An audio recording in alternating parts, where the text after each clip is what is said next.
Ventricular tachycardia is a potentially life-threatening cardiac arrhythmia. If the rate is very fast, hemodynamic deterioration can occur rapidly. On the ECG, ventricular tachycardia can be defined as 3 or more ventricular ectopic beats occurring in a sequence at a rate more than 100 per minute. Ventricular tachycardia, which gets spontaneously terminated within 30 seconds, is called non-sustained ventricular tachycardia (NSVT). Sustained ventricular tachycardia is one which does not get spontaneously terminated within 30 seconds or needs cardioversion before that due to hemodynamic compromise. Based on the morphology, ventricular tachycardia can be classified into monomorphic and polymorphic ventricular tachycardias. Monomorphic VT is usually due to re-entrant circuits within the myocardial conduction tissue, while polymorphic VT is due to early after depolarizations. Classical example of polymorphic ventricular tachycardia is toss at the point associated with congenital or acquired QT interval prolongation. Another rare form of ventricular tachycardia is bidirectional ventricular tachycardia.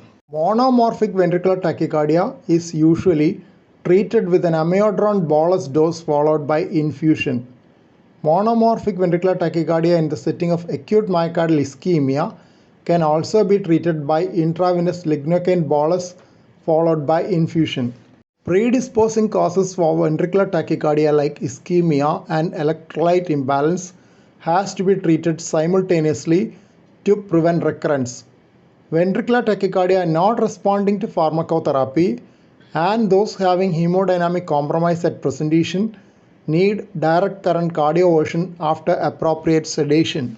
Monitor screenshot showing ventricular tachycardia and restoration of sinus rhythm following cardioversion with a direct current shock.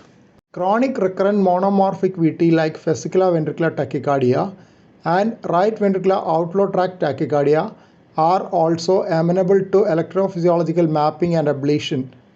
Recurrent ventricular tachycardia in spite of radiofrequency catheter ablation needs an implantable cardioverter defibrillator.